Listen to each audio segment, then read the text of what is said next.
What's up, everybody? This is LDSG Ghost, and I'm your host for the LDS Gamers Podcast. This is episode, I think, 23. And tonight we're joined by Martin Luther Bling, Vader Van Odin. Hello. All the way from New Zealand. Thank you for joining. And a special guest tonight, A Hard Games Night. What's up, LDSG? How's it going? Thanks for jumping on with us, man. No we problem. have a night filled with 2020 gaming chat. Yeah. Thank you, Hard Games Night, for joining us tonight. I just wanted to take a bit to let you introduce yourself. Tell us how you found LDS Gamers. And All right, awesome. Yeah, so Hard Games Night, face to the Paul McCartney profile picture that you guys see on there. I can't even remember how I found that. I remember actually I got the name. Quick little intro with that.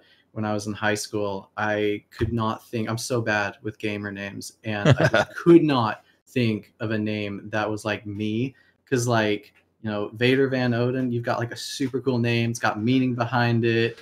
And I don't know about Ghost and Bling stories, but like, I just love it when I see a gamer's name that has some kind of little inside joke that's only relevant to them or other people or things like that. And I'm like, man, what could I do with me? And in high school, I loved the Beatles. In fact, I have a little USB Apple that the core has all of their UK albums in it, and it's got MP3 FLAC. It's even got a little video player, so you can watch some documentaries. So I love the Beatles. That's and cool.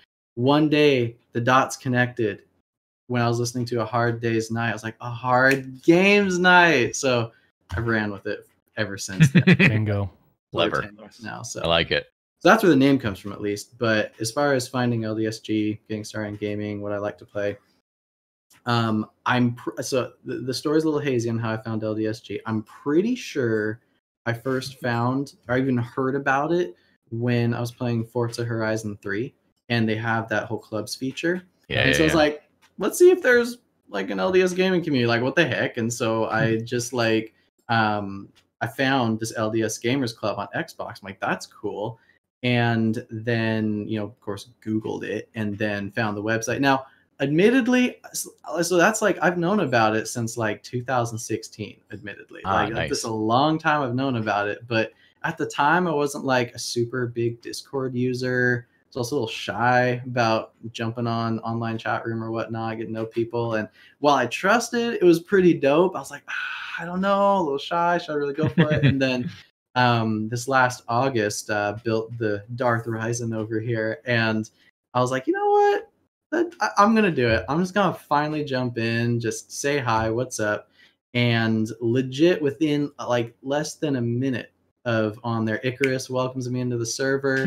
And then Mothcat is like, welcome to the club. And then the Pharaoh's like, how's it going? Welcome to LDSG. And I was like, oh my gosh, it's like going into a new ward. This is awesome. This really is an LDS gaming server. It's like when you're visiting a ward out of town. This is awesome. So instantly felt welcomed right at home. So again, special shout out to Mothcat and Pharaoh for being so welcoming. And like literally, you first few guys were like literally part of the reason I actually am so active, because I was like, wow, this is a really cool community. They genuinely like having new people come in. This is awesome. I'm in a good place. We have a nice welcoming committee.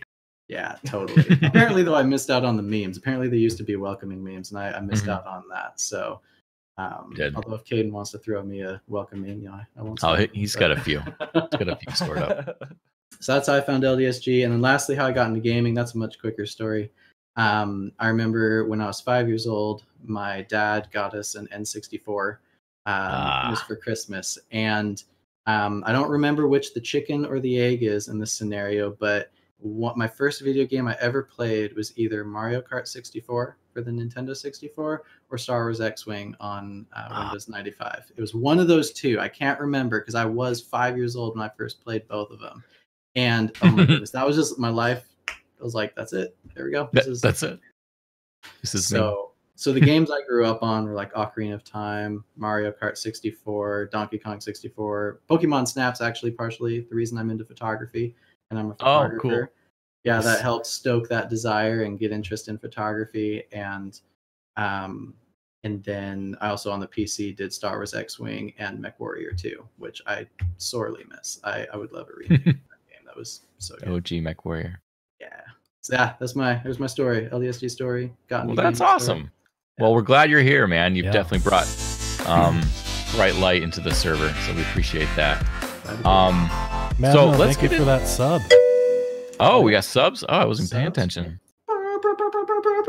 Where's the air horn? Yeah. Someone was asking if you had Voda headphones on. I do. I do have the V-Moda. My bad.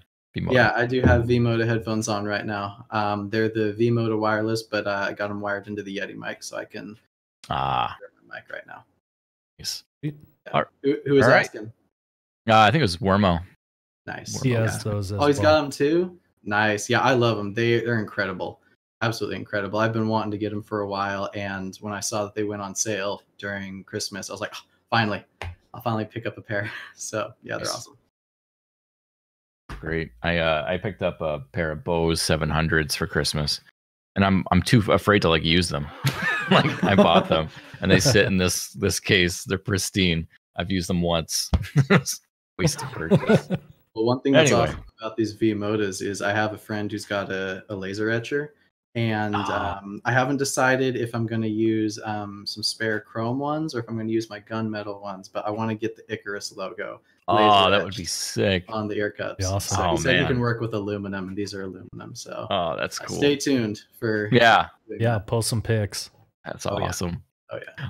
All right, so let's get right into what we've been up to lately. It's been a while. I always say that, but it has. Gaming wise, I'll just start real briefly because I have nothing to report. Actually, I take that back.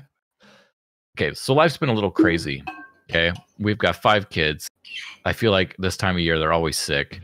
I wish it was summer like it is in New Zealand, but it's not. It's winter here. So we've been in and out of the ER a few times. Kids have been homesick from school. Like last night, we got 3 hours of sleep. So if I fall asleep during this, that's why. Yeah, just life's been crazy. I got called into the bishopric and in our new ward, and things have just been, I've had no time for anything anymore. So, and kids, they're like dementors. They just suck your soul. Dementors. Oh my gosh. So yeah, things have been a little crazy, but I have gamed a little bit. I bought a Game Boy Color, and I've been playing Pokemon Red. Not even kidding. I've been playing Pokemon Red. But let's go right to you guys. You guys probably have more interesting things to talk about. Bling, what have you been up to? So FIFA as always. No. Yeah, I play FIFA sometimes. Sometimes. Yeah. Sometimes he says. The sad thing is I actually thought I genuinely had a problem. Because I went and looked at my hours played in FIFA 20, and it was like, I can't remember what the number was, but I did the math, and it was like 12 hours a day. And what I realized was if you have the launcher window open, it counts as having the game running. And so I would just leave that, I'd close the game, but the little launcher window was still up. And so it would look like I was playing the game for 50 hours straight. You're such a hacker. Yeah. So I looked at that and I was like, do I need to go to rehab or something? But yeah, I figured out it was counting the hours with the but yeah, I think still need to go to rehab. Yeah, my wife would have checked me into rehab. Yeah. It's funny because my wife would have cut that out. I had the chance. So yeah, I also, since the last podcast, I got a Nintendo Switch. So I've been having a lot of fun with that. I got Luigi's Mansion 3 for Christmas, and I've been having fun playing that game. I played the original on the GameCube back in the day. So yeah, that's a fun game. I've very recently started playing Rocket League again. I was having a really weird issue where I I was Other dropping people were winning all the frames. time. Yeah, other people Oh, were sorry. winning, and the game's broken. No, so it was just like I have a RTX 2080, which should be capable of running the game, but I just get these random frame drops to like 8 or 10 FPS, and it was driving me nuts, and I just stopped playing. But I switched the game from full screen to windowed borderless, and it seems like that fixed it. So I don't know why. Is that a common issue? I feel like I've heard someone else saying that. I think Mr. Chubbs said he's had a similar issue, so I'll have to see if that fixes it for him. Right. But yeah, I played a couple hours today and didn't have any frame drops, so I may be getting back into that. And I've just been watching a lot of Twitch lately, a lot of other streamers. Mr. Nice Guy is streaming a good amount. Dr. Tech has started streaming again. Farrell, a lot of good streamers out there I've been hanging out with. Oh, and speaking of streaming, I got a new CPU. Crazy. Hand me down from Ghost. Ghost hand me down. Yeah. You gave me a very good deal on it, and I tried to pay it forward by giving a good deal on my CPU that I sold to Hidden. Oh, Didn't nice. You used to have a 2700X. Yeah, thing? I had the 2700X and to 3900X because that wasn't enough for Ghost. He had to get a 3950X. Had to. I'm just waiting for when he gets a Threadripper. Hey, as soon as it releases, man. They're out. Or they are out? You're waiting for the 36 core. Is the 36 core out yet? I don't think it is. Or 32 core. 32 core. We got 16 thread. Get your bidding paddles ready, LDSG. They're not as good. He's warming it up. They're not as good for gaming, but they're insane for like streaming and I think I might stick with the 3950X for a while. I would. Yeah. Yeah, that's pretty much it for me. Nice. Vader, how's life down there, upside down, in the upside down? Good. It's been busy. Christmas Eve, I picked up a hive of bees, actual bees in the real world. Oh, I was like, what game is Hive of Bees? Is that Roblox?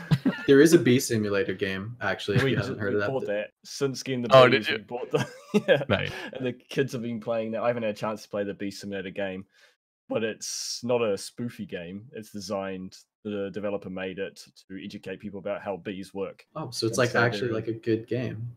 Yeah, it's the graphics aren't the best from what I've seen. And the controls aren't perfect, but it seems like a cool game, and I want to get onto it. But it's kind of cool that's educational as well. Use as many pesticides as possible is probably how you win. No, there's too many dying already.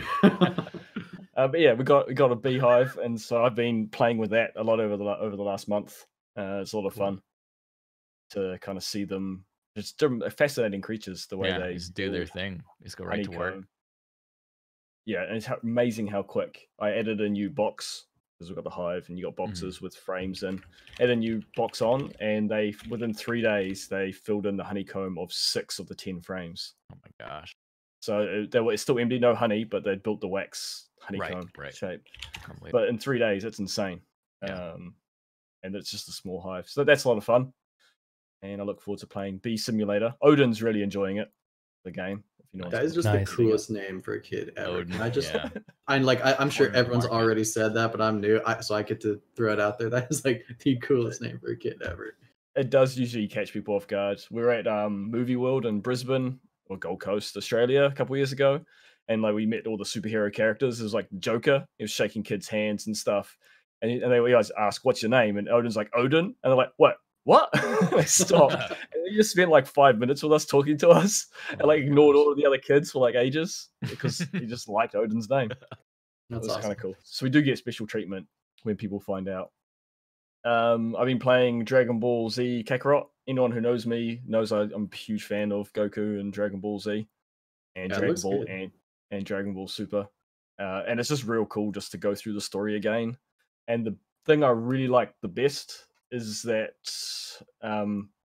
there's little side quests that tie into characters from Dragon Ball, the original series, that kind of just didn't like come back in Dragon Ball Z. And so it ties off a few stories, and it continues some of like that connection with those characters around the world. And that's a real nice touch. Those little Easter eggs are really cool. But the game's fun. I like Dragon Ball Z, so I'm a bit biased. And we talked about before the show, but yeah, finished off Star Wars Jedi Fallen Order. You're really loving it. What it sounds like. It is a good game. It's a Dark Souls clone. I told Bling I'd find a way to get Dark Souls in this podcast. There it is. There it is. And it's worn. They're wearing it on the sleeve. Like, it's very clear that they're taking direction from Dark Souls, and the combat it's just not slick enough for me, the combat, and so it fell short in that regard. But the story in the world's pretty cool. Like, I would like to see more of the story like develop and less of the running around and climbing. It's Dark Souls meets Uncharted, really. Oh, I've only played a couple minutes of it. I personally feel it's like Dark Souls meets Metroid Prime, because like the world design and the map system was exactly like it. But definitely did not like the maps. Really, I personally love the Prime series, so I thought the map was awesome, but I just didn't get used to it. Yeah, it could be hard to get used to. I could see that. It was hard to navigate at times. Yeah. Just because, and you can't use the map when you're like climbing and stuff or hanging from something. Just kind of, and underwater as well, and like, so you got like, you're swimming across water and you got to get out to check the map. It's like, no, I just want to know. Yeah, and it's kind of cool that the map's built into gameplay. Like, there's actually a reason you have a cool map is because you've got a droid that's projecting it. So that part's cool, but the fact you can't use it whenever you want is kind of stink. It's a video game. We know it's a video game, so yeah, that's what I've been doing. Cool. Been playing. Awesome. Knight, what have you been up to? What have I been up to? Well, as far as games are concerned, I haven't been playing a ton of new games lately, but I have been playing Link's Awakening. Slowly been working my way through that. I'm one of the OG players. I actually played it back on the Game Boy Color when that was out and loved it. Wasn't the first Zelda game that I played, but it was the first I finished. And I thought the story was really fantastic. If any of you haven't ever played it, I won't spoil anything, but I loved the story. Really loved the Zelda story in there. And I personally am ecstatic with the remake. The remake is absolutely fantastic in my opinion. Gorgeous. Even better than I think the original. Of course it was a little Game Boy, but I mean, I guess what I mean is not only does it deliver the same feelings I felt when I first played in the 90s, but gosh, that makes me feel so old saying that. But not only does it make me feel the same things I did back then, but it also adds to the experience, which I think is the true hallmark of an excellent remake. It should make the people who originally played it feel those same feelings, but then at the same time add to the experience, make it worth buying again, so to speak. So that's 100%. Great. My only gripe with it is that the frame rates are not consistent, and I don't know exactly what graphical thing or optimizing thing may have done that, but I do notice that the more grass I cut down, the faster the game seems to run. So I'm like, all right, Nintendo, like let's turn down whatever those grass shaders are. Yeah, let's turn down the wavy grass a little bit there. I would like a consistent 60. It's sad that the Game Boy version had a more consistent frame rate than that game did. Jokes, of course. I understand, a little technical, but yeah. So great game though, great game. I also did Fallen Order, as some of you read my review. Reviewed Fallen Order. I gave it an 8.5 out of 10. I still stand by that, and but I appreciate actually some of Vader's comments on it. He pointed out how we were talking a little earlier before the podcast started about how Dark Souls they draw a lot of combat influences from Dark Souls, but the difference is, the Jedi style is very like all over the place, and as he was saying, the hitboxes are super hard to predict compared to the Souls games, which me having never played a Souls game, I couldn't tell if I was just bad at that kind of game or if there was something about the game design choice. And it sounds like it's a little more on like the actual design elements of the hitboxes and the timing. So it's a little rough, a little wonky that way. I still heartily recommend it though. Absolutely still recommend it for the story alone. I will admit I'm biased. I love story. In fact, if the game has a terrible story, there's a very good chance I won't buy it because usually the games I play, if they're not racing games or multiplayer only, it's because I want to play a story. Big movie guy. So, so yeah, that's what pushed me through it. Question for you. Did you want more to happen with the crew? Like you build up this crew throughout the game, trying to keep it spoiler free, but then like nothing happens with it. Like I was expecting that there would be more support from them in a mission, but it felt that part of the story kind of dropped for me. Yeah, I personally, I hope if they have another game in the series, which I hope they do, I hope that there will be more crew interactivity. For what I was expecting, I was cool with it. I was cool how the crew system worked and everything. I think I don't remember if I mentioned this in the review. I think I did, but even though the story's pretty short, it felt longer than it actually was. Like when I finished the game and checked how much time I played, I was actually really surprised to see it was under 20 hours because it felt more like 25, maybe 30, but around 25 at least. And so I think that's also a hallmark of a good story when you feel like you went through a lot more than you actually did. So especially coming after the debacle that was Battlefront 2 by EA, like EA needed like a good game to like bring back everyone's graces. So I will say that if I had to choose between a short game that had like a really concise story, like just no fluff, just boom, boom, boom, or like a fluffy story where they just like throw in all these elements to just pad out the length, I would much rather take the concise end of it. And that's what I felt they did with the crew. The crew, it was an excellent introduction to the crew. We got to learn just enough backstory about the pilot and Sarah and I think that was her name. And again, spoiler free, I think they left the game off in a good enough way that if they decide to do a sequel, that they could probably build a little bit more on that. But as far as starting out a potential trilogy or however long the series of games are concerned, I think they did a good job of introducing that. Cal was really the focus in the trailer. And for all the stuff that, they messed up with the Souls kind of stuff and diluting the Jedi power fantasy, because you will get your butt kicked a lot. They did a just top-notch job of developing Cal's character. Cal's like probably my favorite Star Wars character right now at this point. Like I really liked his character a lot. So. Oh, speaking of blog posts, do you want to give a little preview of what you're working on now? Oh yeah, totally. So a couple of the LDSG members have heard so far, but right now I'm working on a blog post for the website, and it's going to be on the I haven't picked a number yet, but the top dankest, freshest PC cases you can get for less than $100. Trying to fit in with the younger crowd there. Dank, fresh. Yeet. Can I say it's on Yeet on Fleet? Oh, it's lit. It's lit. It's lit, fam. That's right. It's lit, fam. I think that should have sailed. But anywho, yeah, looking for some really, really nice PC cases for less than $100. I know that not everyone's got a big budget for a case, or even if you do, you don't want to always spend a ton on a case, but you still want it to look good. So the working taglines like best PC cases you can get for under $100. Make a statement to your friends, not your bank. A little finance joke in there. I got it. And right now, actually, I've been trolling through the pinned posts on PC, and I've been doing a lot of PC part picker digging, and hopefully by the time this article's done, hopefully I can get it done like by the end of next week. So I want to give a good review of each case, really read into the benefits and the draws, not just like, oh, this looks dope, buy it. I want to give you like some education on it too.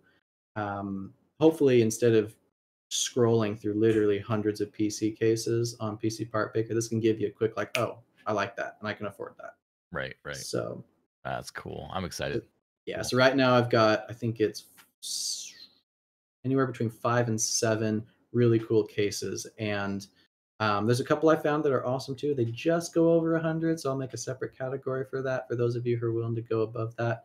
But yeah, we've got some good stuff right now, and it's coming along really nicely as far as the case collection's going. Cool. Awesome. I'm excited to see it. So let's do a quick Discord community update. Sound effects. Yeah.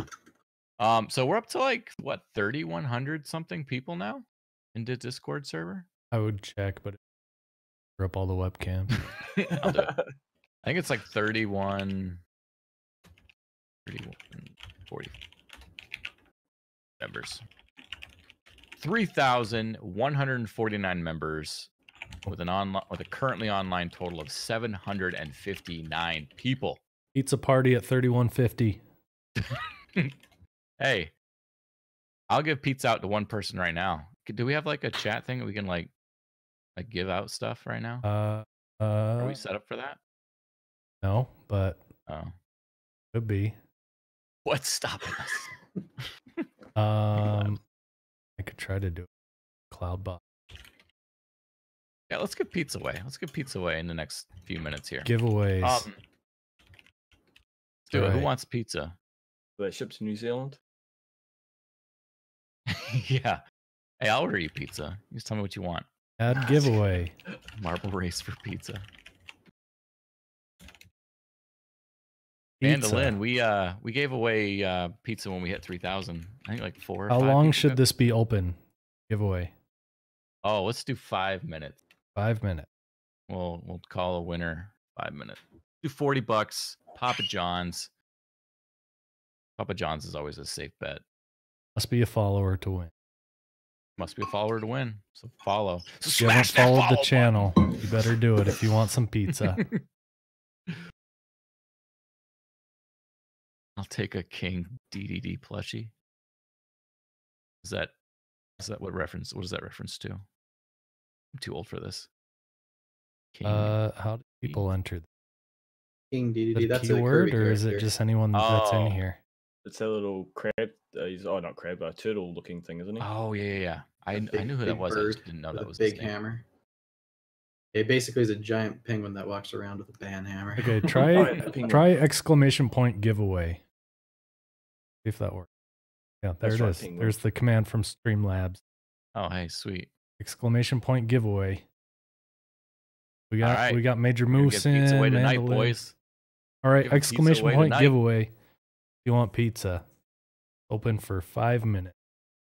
We'll give some more stuff away. This is fun. I like giving stuff away. Well, let's get into our title discussion, which is gaming in 2020. What do we got coming down the pipe? All right, Everything's so been delayed. in the very near future, we've got a couple game releases coming up. Let me pull up.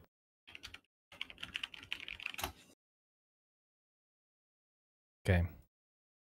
So, first game on January 28th next week, we've got a game called Journey to the Savage Planet. Got a trailer up here. So like a interesting game. It's coming out on PS4, Xbox One, and the Epic Games Store, whichever one's a big. So it's some kind of co-op adventure game and sci-fi kind of thing. So that seems interesting. So yeah, that exists and it comes out next week. And then the following week we've got the Dark Crystal Tactics game. Dark Crystal Age of Tactics. I think this is based on the Netflix series that been running recently. Poor Man's Sky. Yeah, so it's a tactic strategy type game. Probably not too dissimilar from like XCOM or Mario Rabbids, whatever. If you're into those kind of games, that's on pretty much every platform. PC, Switch, Xbox, PS. So that comes out next week. So yeah, you can check that out. Oh, it's turn-based? Vincent is the one person that wishes they would do more 4. The one person. Nice. Netflix tie-in. Yeah. I think this is the first. Is this the first game from the Netflix game studio started? Oh, Netflix started a game studio? How did Yeah, I had think no so. idea. I could be wrong. I You're remember picking that up. I remember hearing about it at E3 last year. So I don't know. Maybe we'll get like a little Stranger Things game.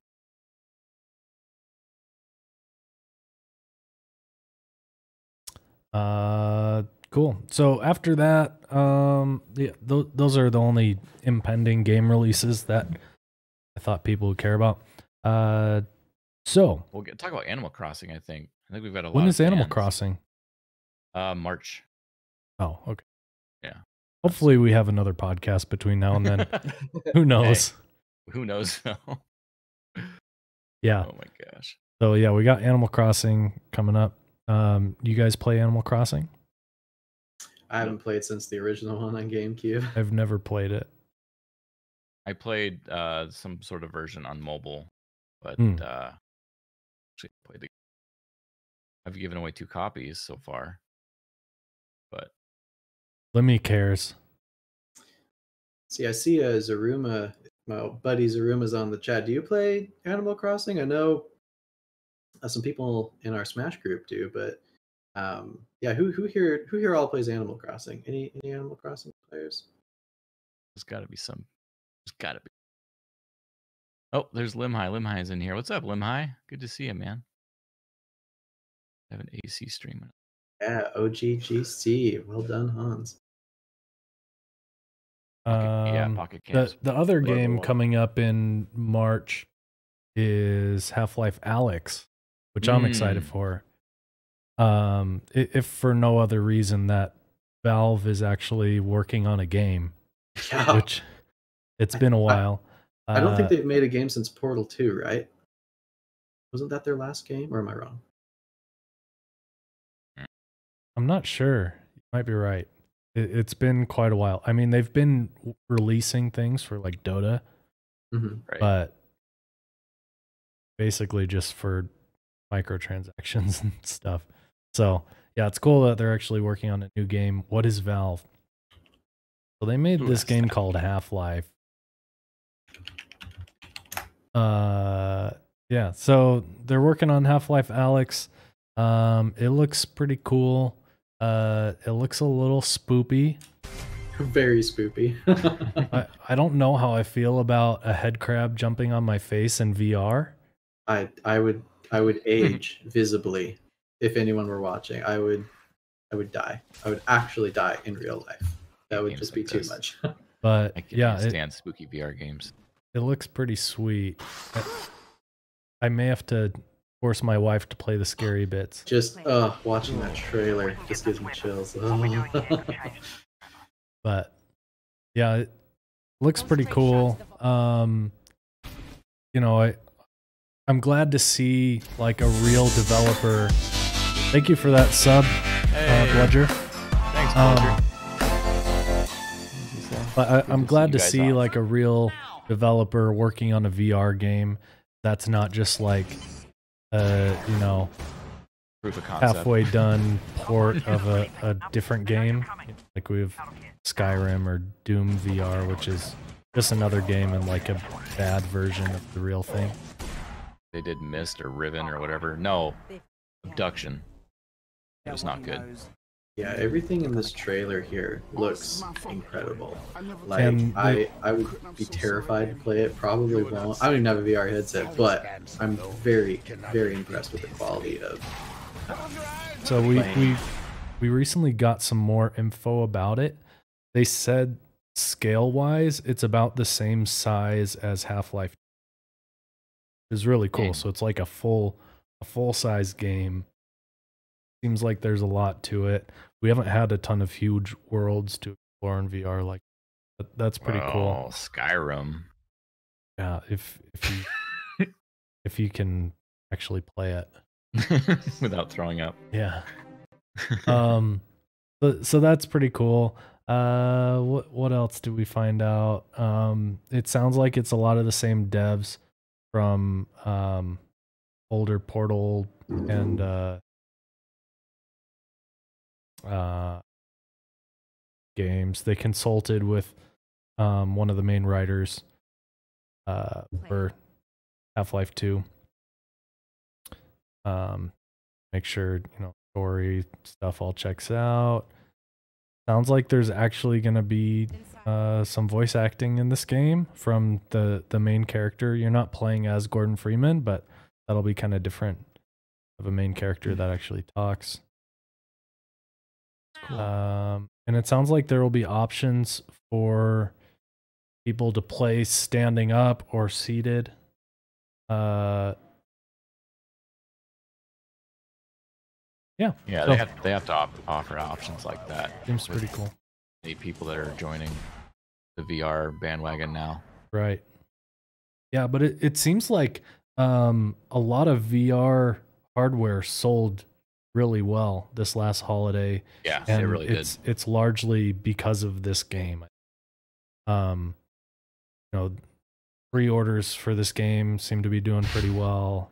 Valve Index sold out, and this game doesn't even come out for another 2 months. Yeah. So it's getting hype around VR, which I think it's interesting. I mean, this is the most, I think, correct me if I'm wrong, but the most expensive VR setup, and it's sold out. Like Index? Yeah. It's pricey. The Quest, the Oculus Quest, you couldn't find during Christmas. Like online, they were going for like $700,000-$800,000. Like it was nuts. And it's like those are not like that's like double the price of what they would have been, but you couldn't find them anywhere. So the demand for VR is definitely growing. I think a lot of us that were early adopters, we're kind of like, okay, yeah, VR is cool. Like myself personally, like I haven't been in VR in a while, but I have no idea what kind of new games are out there, because it was almost like everything was like an experience. It was just like a quick like few minutes, like, oh hey, look what we did. Like I mentioned earlier, like a proof of concepts. Like, hey, look, board this subway and shoot these guys, and then it's the end. There wasn't a lot of meat, a lot of storyline you could sink your teeth into.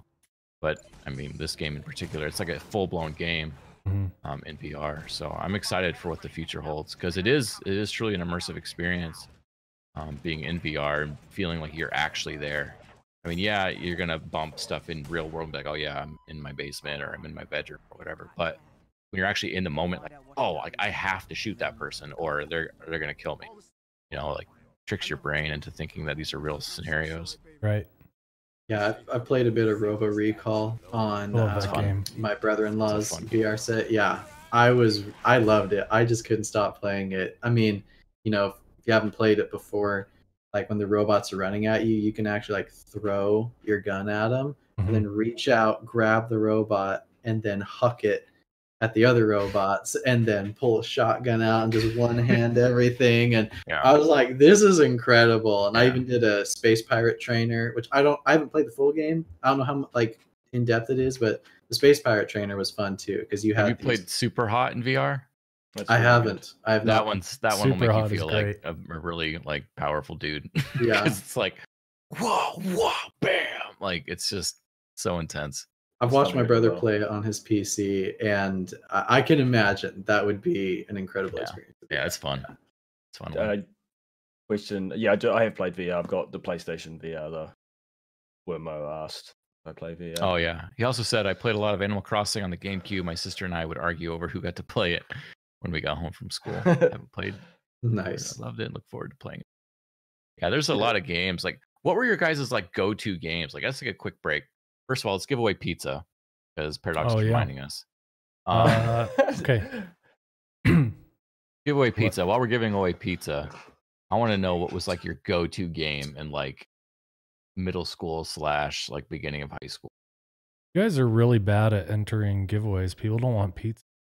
No one wants pizza. Only five people entered. Wow, those are some great odds, though. 1 in 5 people will get pizza. 20% Those are chance. great odds.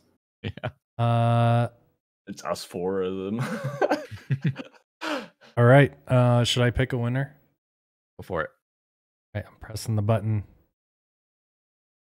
Who got pizza? Major Moose. Major Moose has won the pizza. Congrats, man. Nice. Get you. Good job on typing exclamation point giveaway. Being one of 5 people able to do Earned it. it. Hard yards. Let's give away something else. We don't have middle school here in New Zealand. Our high school starts at age 13-ish. Okay, so that's like 8th grade for then- us. Yeah, so that's out. Yep, that's it. So we call it. When I was a kid, now it's called year 9, but when I was at school, it was called 3rd form. Oh, okay. We start a year before you guys. We start at 5, Right. not 6. So we're right, 13 so years of school. So So you're like deacon age. What were you coming home to play? Final Fantasy 7 was probably soon after that. When I Yep. was about 13. Mm-hmm. That's 2000. That's 1997, I think it came out. So I'd have been 13. Wow. So yeah, Final Fantasy 7 would have been the game I played a lot of around then. For me, it was Phantasy Star Online. Thank you. Thanks for that This sub, was one, too. Keggity. Hey, Keggity. Nice. Long time no see, man. We've missed you. Appreciate the sub. Yeah, Phantasy Star Online and Final Fantasy 9. Ones that I always came home to play. Yep. So that was all the Final Fantasy through. I remember buying 9 with cash. I worked on a movie and we were away from home and we got paid per diems, just cash in the hand. But we were on set all day, so we didn't need to spend the money. So I came home with just like a bunch of cash, and I just went straight to the game store and bought Final Fantasy 9. It was like the first time I felt like a high roller as a teenager. I was like, bam, Yeah. $100. I'm rich. And I Nice. remember buying that. Yeah. What I can't imagine what movie you would have been working on. That an one idea. was Planet of the Apes. No, not Planet of the Apes. The Lost World. It's not the Planet of the Apes one, because there was a Lost World Wait, one okay, before that. hold up. How It's- many movies have you been a part of in New Zealand there? Uh, I only knew of Lord of the Rings. Like, I'm learning this for the first time. Yeah. yeah, so it's the Lost. Yeah, the movie, including Lord of the Rings trilogy, is 5 movies, That's cool. including the 3 trilogy, like the 3, which was kind of one. So what was the 5th one? Avatar, and then Huh. The Lost World, which was a BBC film, was the one I was talking about. I was an ape man. I can Wow, see the you as full- an ape man. I know. Yeah. I can see him as a rock man. That's a I had a what's the line? From I Korg. can't remember it now. Yeah. It's like don't be intimidated Oh, or something. are they I gonna don't say piss off ghost? Yeah, I was an ape man, so I had a full like hairy bodysuit and mask and stuff. Pretty fun. Nice. That's Matt awesome. was asking, what do you do with movies exactly? What do I do with them? Watch Yeah, them. what have you done in the films? What were you? Like, you were an Oh. extra, right? Yeah. Lord of the Rings, I was an orc most of the time. That's so cool. But then I did one night as a human, and I get to see myself, which is pretty cool. And The Return of the King. It's kind of like claim to fame. That's Like, my can you favorite. like point out like timestamps, like where you're Yeah, at, yeah. so we can Get go us a look for it? screenshot. Yeah, we need a screenshot, man. We need to spend Every the next 4 couple hours. of years, trying to find every couple of years, yourself. I pull it out just because someone asks. That's cool. So I can see myself in that. I'm a lot younger. It's almost 20 years ago now. Heck. Has it been? No. Yeah. Are Yeah. we getting old? Yes. We are. I Yes, started we when I was are. 16 in 2000 and Oh, damn. 1999, 2000 is when I started. Okay. Yeah, So, the year yeah, 20 years 2000 was ago. 20 years ago. But 1980 was also 20 years ago. Feels like And then the Lost World, which is it's based on Sir Arthur Conan Doyle's book, The Lost World. So it's it was a BBC film. So it was just it was a 2-part TV movie. It's actually not bad. And I was an ape man in that, and you can see I get shot in the bum. You get shot in the bum. Yeah. There's right. like a quick shot of we all get it. I see myself a few times, but my heroic death was not heroic. I'm fleeing. Is the hunters come in and shoot me. So, and I'm climbing through like a waterfall, it's like a hole in a rock, and I jump in the rock and I'm crawling through that, trying to get away, and I die. So it looks real dumb because it's just my hairy bum. Nice. And then Avatar, I did one day on that, and that's when I gave up filming because I hated it. James Cameron is not very organized, and it was painful. And I kind of realized I don't want to spend hours and hours sitting doing nothing in my life. Gotcha. I was a tuk-tuk driver. It was cut from the main film, but it's in the extended, I believe, which I've never seen. Huh. It's an Earth scene with the main character on Earth sitting in a wheelchair, and I drive in front of him in a little bike tuk-tuk thing. Awesome. TV, I do a lot more TV stuff. Do you have a wiki? Like, can we look you up on Wikipedia? I'm not that. That's not IMDb. that. IMDb, yeah. No, it's not worth it. That's awesome.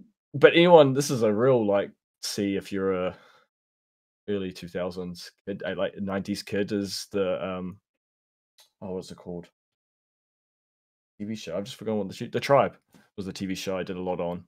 Apparently, it was quite popular in Europe and America. Tribe, I can't remember. I haven't heard of it. Is that like the Monkey Tribe? And if it was early 90s, it was all adults die because of a virus, and only kids survive, and they split into tribes. Oh, 5 seasons. Yeah. I can see myself a lot on that. It's hilarious. Season 4 is the one I did heaps in. Oh my. Cool. Sorry. Look it up. Side note. Yeah, that's cool. So, all right, where were we? Bling, what was your middle school game? Yeah, or high school game? Oh man. You better not say FIFA. When did Halo come out? No, I didn't get into FIFA till college. Yeah, so probably Halo. I played 2001. Yeah, so it would have been Halo. Freshman year or something. Halo 2. Halo 2 would have been. But maybe Mario Kart Double Dash. It was middle school was GameCube and Xbox. Started.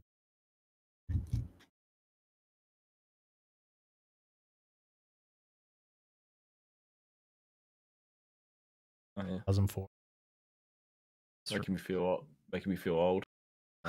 I forgot you're a little bit older, and I'd graduated high school in 2004. I was born in 86. Yeah, I'm a couple years older.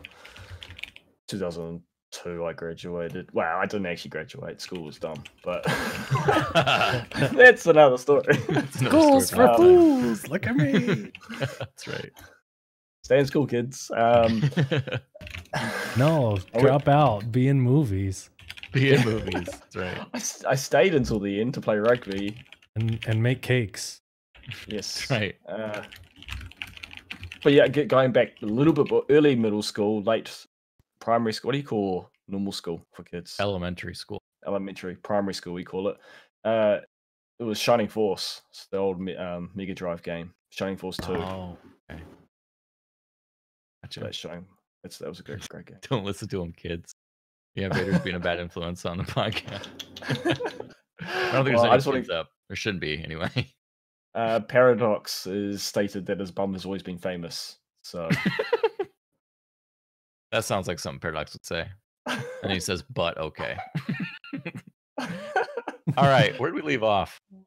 I forget now. In the title discussion? Yeah. Okay, so next up was no Xbox Series X exclusives until 1 year after launch. at least in terms of first party games. And I wanted to take a little bit and just see how people feel about that. You think that's a good idea by Microsoft? Put them behind in terms of console sales compared to 5. What do you think?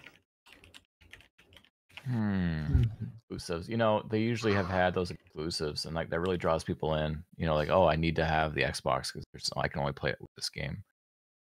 I don't know. I think that's perhaps a misstep.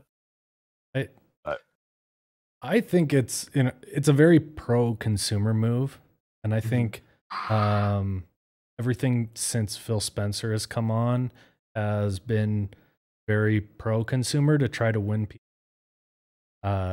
They took a lot of flack for their initial plan for the Xbox One, and PlayStation jumped way ahead. So for them to say, you know, Halo Infinite, it's going to come out on Xbox Series X and the Xbox One. If you want to buy the new one, you can, but we just want people to play the game. I don't know. I could easily see it backfiring. I think it's a pro-consumer move, which I'm all for. It's just, are they going to lose ground that they can? It seems based on their strategy of all their first-party games being cross-play with PC, and now this, it seems they're much more concerned with game sales and getting people into the Xbox, the word is ecosystem. Yeah, ecosystem. That seems to be their goal, and they don't really care about hardware sales. It seems like margins on those, usually they're not making much money on a console trying to sell. Well, at first they often make loss. Yeah, I'm very cynical towards Xbox. No. I actually liked some of the changes they made, as you say, with Phil Spencer, but I think since then they are constantly just proving that they don't want to be in the console game, and that they just want people to buy their mini PCs. It did. Gosh, the memes about the new Xbox was hilarious. All of it. Like, I mean, I saw one comparing it to a fridge. That hurt. But I photoshopped it to make it look like a fridge. I have a picture of that somewhere. Oh yeah, there you go. I can put it in our chat. But yeah, it's, I don't know. Like, we still don't know what the Xbox Series X means. Like, to be honest, to me, it seems like they want people. There's always going to be people who want the biggest and brightest, and that seems like what they're banking on. Right. Is that people are going to, like, yeah, I can play it on all of these smaller consoles, but I want to play it. I want to play it on the best console, so they will be constantly upgrading. And that's how early adopters go. Yeah, that's not pro consumer. One thing I think is pretty one thing that is a good point that was pointed out is by Wormo, how they're trying to capitalize on Game Pass. Yeah. And going with what you're saying, Vader, about people wanting the biggest and the best. I could definitely say that too. Early adopters, there's always those people, the enthusiasts who want just the biggest, the best. Kind of like the RTX cards. Some people kind of like that, but there's not a lot of games that actually use ray tracing. Yeah. But there are some people who want the newest. There's some people who want the newest NVIDIA architecture, which actually that was me. I have an RTX 2060 Super, but I actually don't play any ray traced games. Although I am excited for Minecraft, that's going to be fun being ray traced. But I do a lot of I know Minecraft ray traced, right? But I do a lot of photo work and video work, and so having a really beefy graphics card with CUDA cores and all that stuff is really awesome. So I went with the newest architecture they could provide. But I like Wormo's point with the Game Pass. If Microsoft really is trying to kind of do with video games what Apple has done with their technology in general, in creating a gaming ecosystem, that I think is actually a pretty forward-thinking move. If they'll execute it well, that's up to future. We'll only see what the future holds with that. But I will say that in the time I've spent playing Game Pass, it's really kind of a lucrative idea, at least for me personally, because some of you might know about GameFly, a place where you can rent physical copies of games. Does that still exist? It does It still used to do exist, that. actually. It's Wow. still running, still exists. But Game Pass, I mean, when I've tried to get some friends to sign up for, I'm like, think of it as you get to rent any game you want for like, it depends on what you're doing, $5 to $15. Like, and I mean, for people who will play a game in like a month and then maybe never play it again and move on to something new, and all of those games are within the Xbox ecosystem, that's actually a pretty good move, I think. I think that yeah, Worm's got a good point there, and I'm curious to see if they're going to go all in with that in the future there, and then see if PlayStation will follow up with their own move for that kind of an ecosystem. It's smart, you know. Microsoft, I haven't felt like I mean, I'll admit I haven't done a ton of research on this, but I feel like Microsoft has definitely not matched Apple in the level of their ecosystem. I mean, I've had some fun conversations in the tech channel about how much I love AirDrop. Windows Phone, LOL. Yeah, yeah. I had a Windows Phone, actually. I was like one of the Windows Phone users back in 2015. But yeah, I love the Apple ecosystem when I'm using like AirDrop and moving things around, screen sharing. It's really awesome. So now I'm finding that Xbox is actually my preferred way to buy a game if I can only get it for a console, because like Forza Horizon, I can play that on PC or Xbox. Right. And you know, it's nice to be able to Anywhere. 21:9 ultra wide maxed out settings with my computer, but sometimes I just want to sit on the sofa and play my Xbox, and it goes back and forth. Save data goes back and forth, and it'd be interesting to see if PlayStation 4, Sony, and all come up with something like that as well. Yeah. At the same time, it is cool in a lot of ways, and I agree that that multi-saving is really cool, and you can play anywhere. It is cool. But the fact is, I play consoles because I want to play console. Like, I don't want to play PC. Yeah. Like, I want to plug and play, and I don't need the fluff. And Yeah.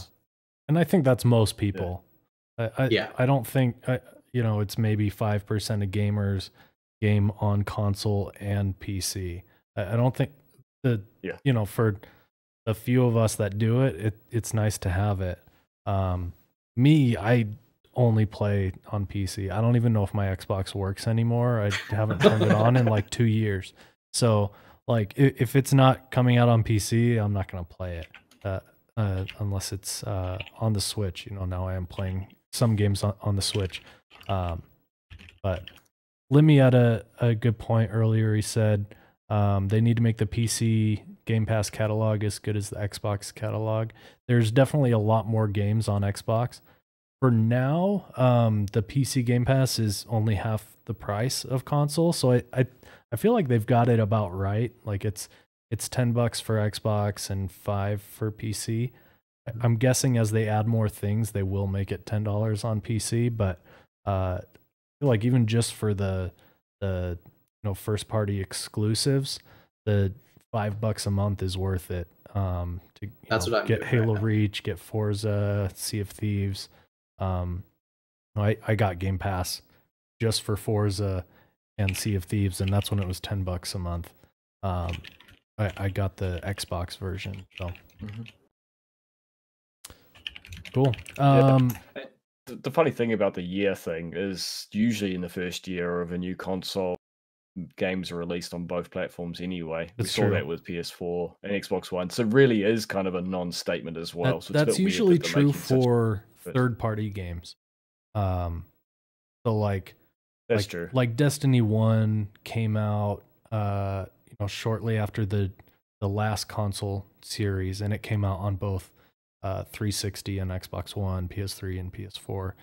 But first-party titles are usually, we got a new Halo, or we got a new Gran Turismo or whatever first-party title, and that's what they try to use to get you to buy the new console. That's true. Yeah, fair enough. This they're treating, it seems almost like they're treating it like PC hardware. We're releasing new hardware. If you want to buy it, to play at the max settings and get all the best graphics you can, or you can, play it on 1080p or 900p 30 FPS on the old version of the console at low graphics.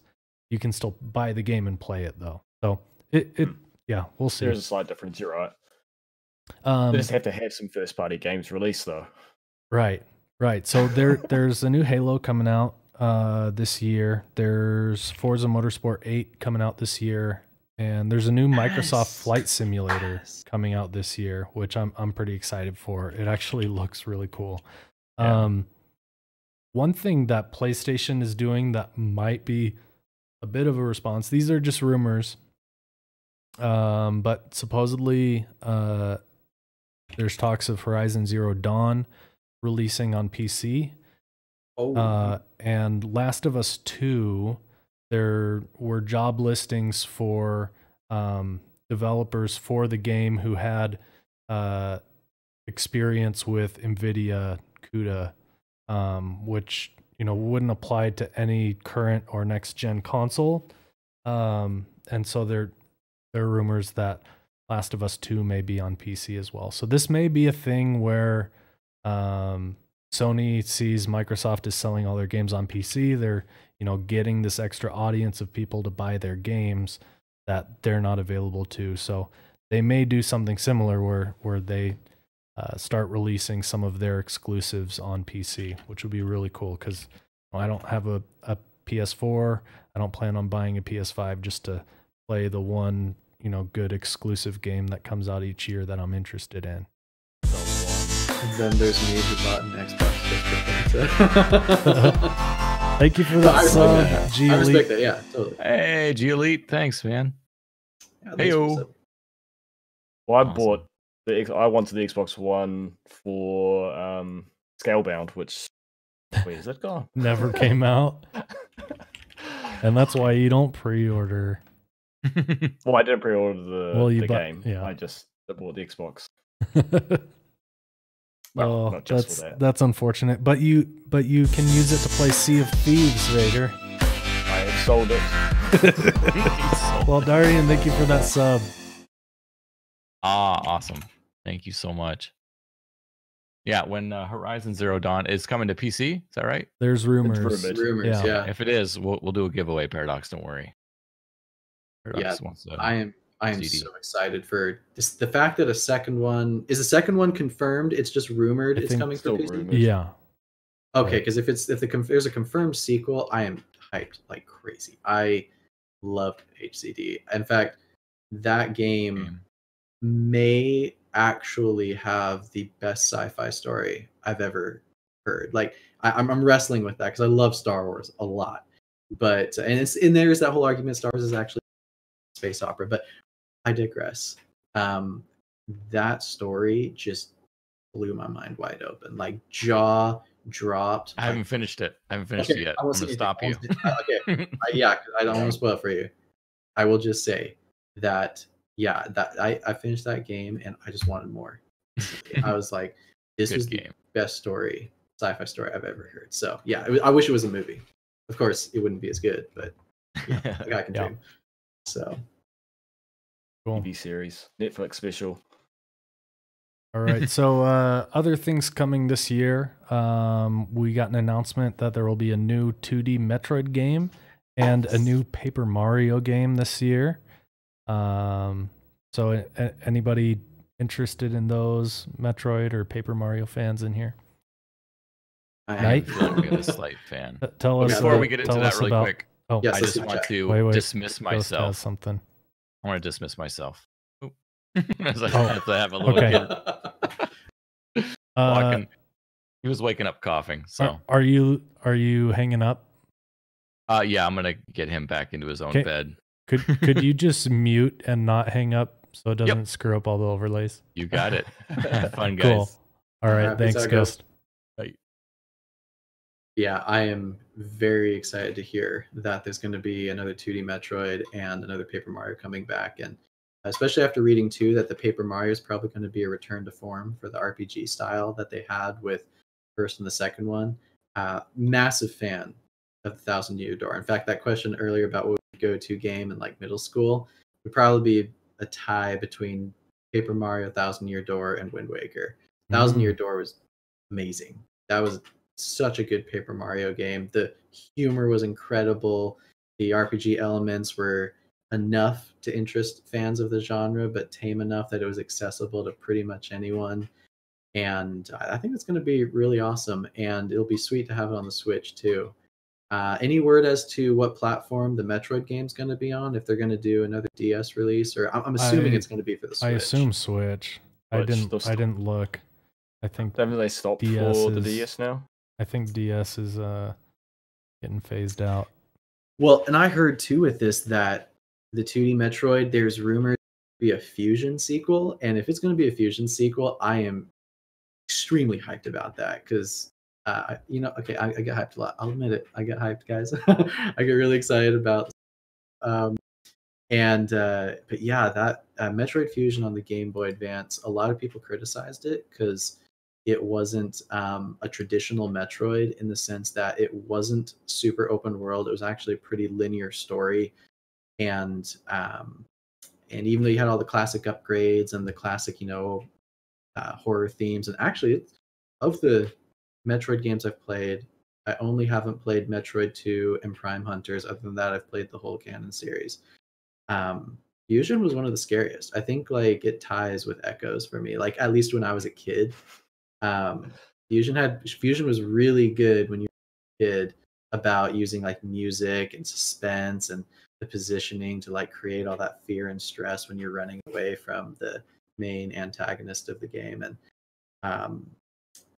it really felt like a lot like the influences from Alien and things like that, where you can't fight it, you just have to run.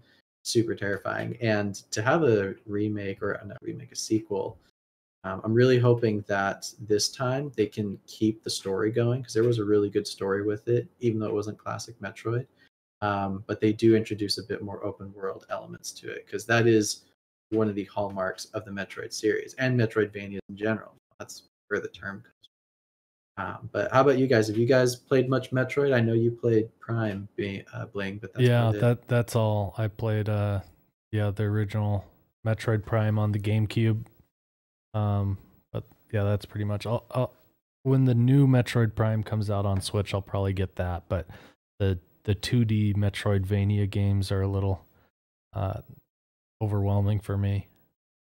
And that's actually reminded me of a point I wanted to point out is I think that it's really smart that Nintendo is going to be coming out with a 2D Metroid for the Switch, because if they're going for that, that's really going to help the Metroid fans whet their appetite, curb the tide for the Prime delay, because they're apparently they've had to completely start over with Prime 4, which for me, as a longtime fan of the series and loving the Prime trilogy, I'm okay with it. It really stinks, but I'm okay with it, because if it's going to be anything less than what Retro Studios offered, like it's just going to be weird. Retro just nailed it in the trilogy. So the 2D is going to be awesome, especially since, from what I've seen a lot in the Metroid community, a lot of people really like the 2D compared to the 3D, even though most would agree that Prime is incredible. I think Other M left a bad taste in some people's mouths with 3D, so people are appreciating a return to 2D with the Metroid 2 remake that came out for the DS. And I'm excited. I'm looking forward to whatever it is, whether it's a Fusion sequel or something completely new in Samus's chapter. That's a very smart move for them. That's a very smart move, especially if that comes out this year. Cool. What else we got? Oh, we don't have Ghost here for this. RuneScape reached a record peak of 1.1 million paid subscribers last year, which is crazy that a game that old hit its top ever subscriber base. Shout out to all those RuneScapers out there. Okay, what else we got? Ubisoft revamps editorial team to make its games more unique. good. You should do that. At RIP Total Biscuit, he used to always talk about Ubisoft games as Ubisoft the game, because they're all just, you go to a new area, you figure out how to unlock the new map, you have all the new, or you find all the checkpoints, things to do. It's the same 5 different missions as the last area, and you do those, and then you get a cutscene, and then you go to the next area and do the same thing over and over. Yep. So Assassin's Creed, Far Cry, Watch Dogs, they're all interesting games, and they're decent games. They're just all very, very similar, and each iteration is very similar from the previous one. So yeah, I would love to see more uniqueness in their games. I think they've got some interesting ideas and some fun gameplay, but it definitely gets repetitive. So I haven't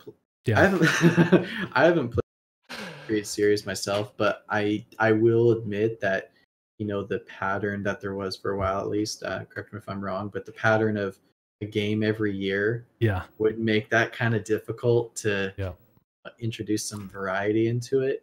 So. And they pulled back on that, but then they essentially, so they stopped releasing Assassin's Creed every year. But what was the recent one that came out?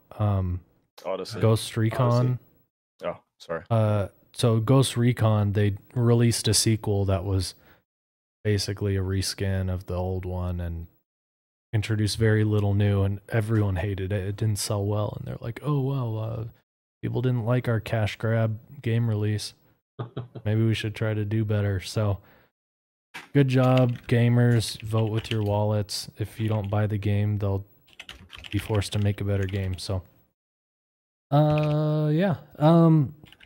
Other news thing, recently the 5600 XT from AMD GPU released, and NVIDIA responded with the 2060 KO, or was it 2060? That one is basically a rebrand of the regular 2060. Performance is very similar, but 5600 XT looks really good if you don't care about, doing some testing with ray tracing and the 5 games that it works for.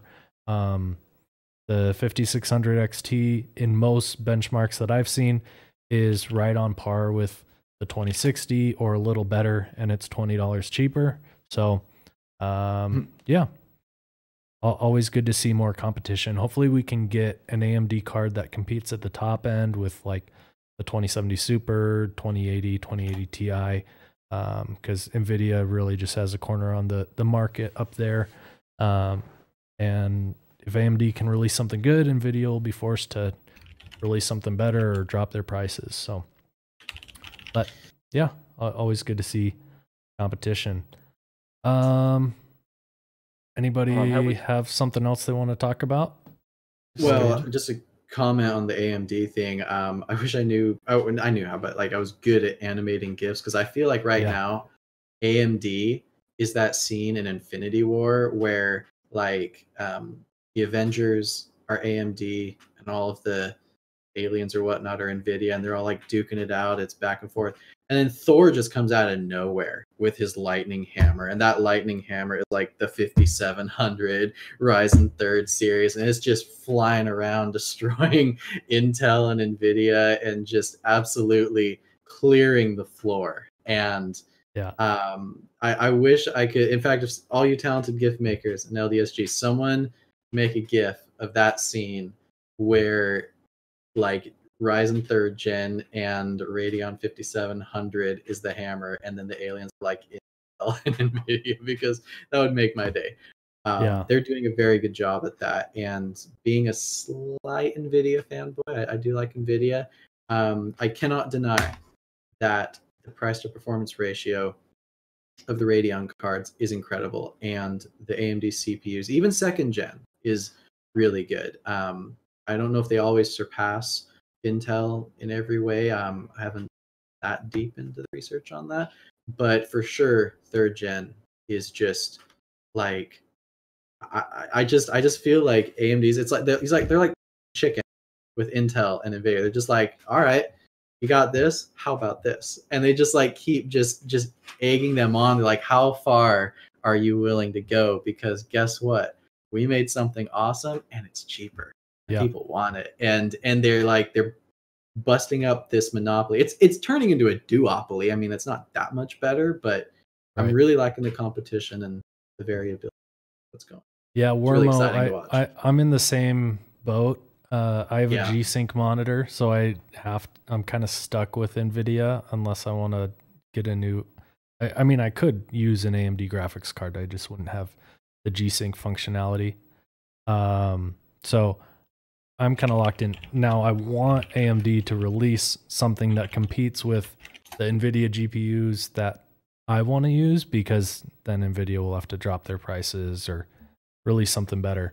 But yeah, CUDA, depending on what applications you're running, you may need CUDA That's for my that. case, yeah. But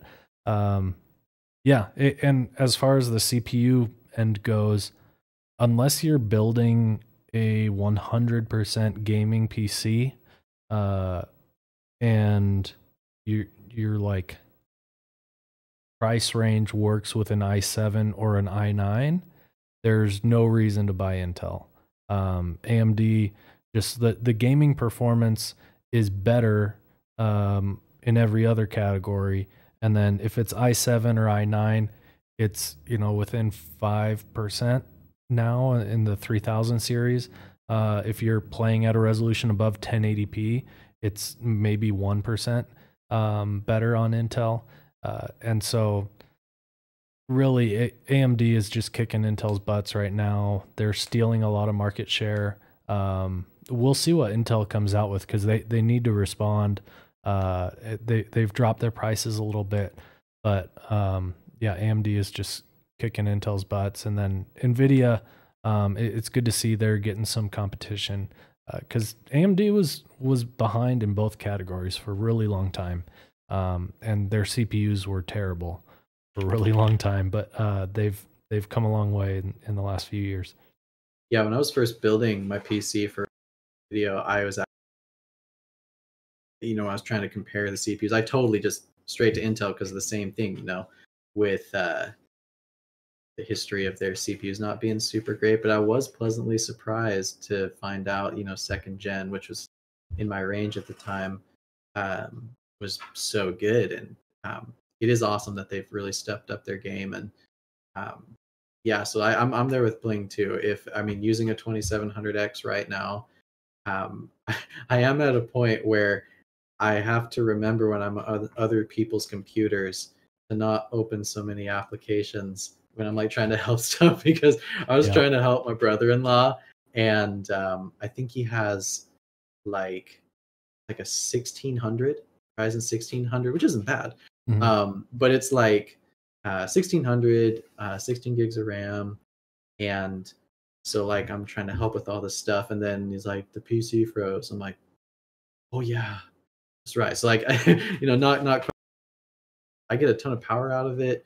I can have like Photoshop or a Premiere Pro in the background, and one thing I love to do for the my little plug for the Ryzen series is I was playing Destiny, and I was making a 1080p GIF in the background with Photoshop, and I still stayed at my monitor's refresh rate, which was running at like ultra settings or something. I'm like, this is insane. I have Photoshop making a 1080p GIF, 30 seconds long, just for the heck of it, and my game's still running fine. So yeah, I might not be able to put out as high frames like Bling is saying. With Intel, you can get that extra performance if you're just going full on gaming. My goodness, the multitasking, productivity is insane. Yeah, it's insane what they can do. Yeah, I was really happy with my 2700X. The only reason I upgraded to the 3900X was just for streaming. I do get slightly better gaming performance now. It's like an extra maybe 10 FPS. But for streaming, because I game at 3440 by 1440, and then I need to downscale that into a 1080p frame. So to do that in real time, and run the game and run the stream, I couldn't run a stream at 1080p 60 FPS for more intensive games. But now I'm able to do that and at a higher quality preset. So it's been a really good upgrade. Yeah,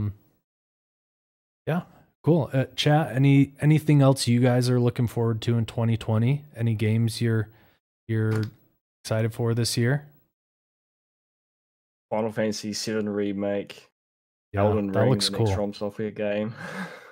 The Final Fantasy VII Remake looks really cool because I didn't play it originally, but the new one seems more a style of game I would enjoy playing. So I may give it a shot. It's every time that music doesn't do much for me, but every time I hear the Final Fantasy music kick in, it makes me tingle. I'm excited. It's been delayed as well. It got delayed. Oh, it did? It got a month delay. Is it still this year? Yeah. So it's just from March to April. Lots of games have gotten delays. Cyberpunk got delayed. Dying Light 2 got delayed. It's a Dying Light 2 indefinitely delayed. Is what I saw. That it was basically dead in the water. No, they just said they're delaying it.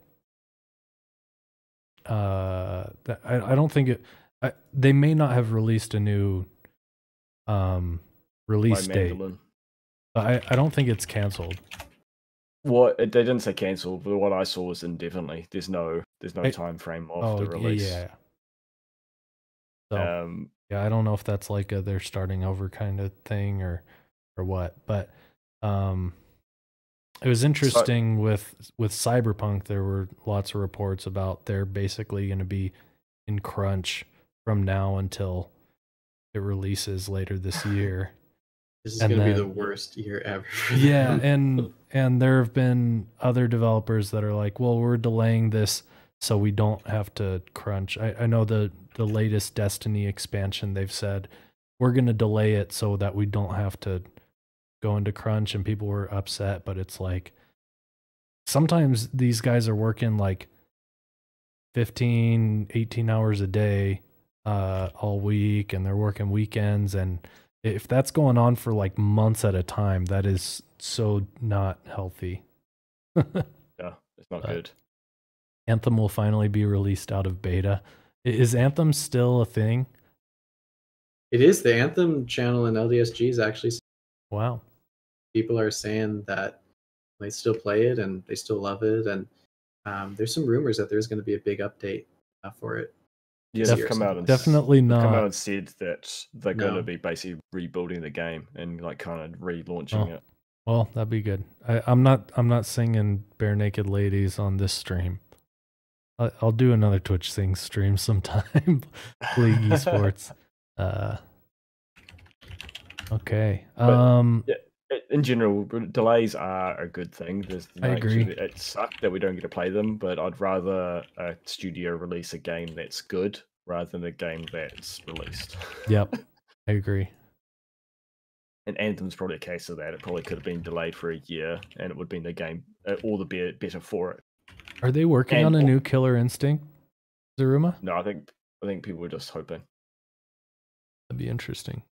I'm excited for Halo Infinite. I'm actually probably most excited for Halo 2 and Halo 3 coming to Master Chief Collection on PC. Those are my two Halos that I played the most of. So I'm excited to play those again. Played Halo 2 Anniversary on PC with those updated graphics and mouse and keyboard. It'd be a lot of fun. Yep. It's a big year. The start of the year has been kind of slowed down with a bunch of delays. It was going to be a real packed first quarter, but now it's spread out. That's also rumored why Final Fantasy VII shifted to avoid some of the busy period, but it's not busy anymore. I feel like once Final Fantasy releases, that will make its own busy period. I mean, haven't people been wanting this forever? I would imagine Oh, it's no. huge. they could release it It's whenever huge. they want, Ghost and broke everyone will everything. drop what they're doing. I agree. Oh no! Ugh. It worked. Oh well. Ghost time out. We were just wrapping up anyway. Well, if I could throw out my quick plug, I'm really yeah, excited. For let's Forza do 7. let's do our plugs quickly. I'm on yeah, 2 so- boxes. Yeah, so I'm really excited for Forza Motorsport 8. That's my game I'm looking forward to most. Hopefully they fix some of the wacky stuff with Forza 7. Looks great, but would love a more return to form from the series with new elements as well, though. And also Forza Horizon 4. If you guys haven't played it yet, fantastic game. And the new Eliminator mode is really fun, especially for those of you Fortnite or PUBG Battle Royale genre lovers. It's actually, I didn't think that you could have a Battle Royale mode with racing. I didn't even know I wanted that, but I do, and I love it. It's really, really great. I highly recommend it. Go grab Game Pass or something. Try it out if you want. Yeah. 10 out of 10 would recommend. Yeah, I've been wondering about that if I should try it out. It seems pretty cool.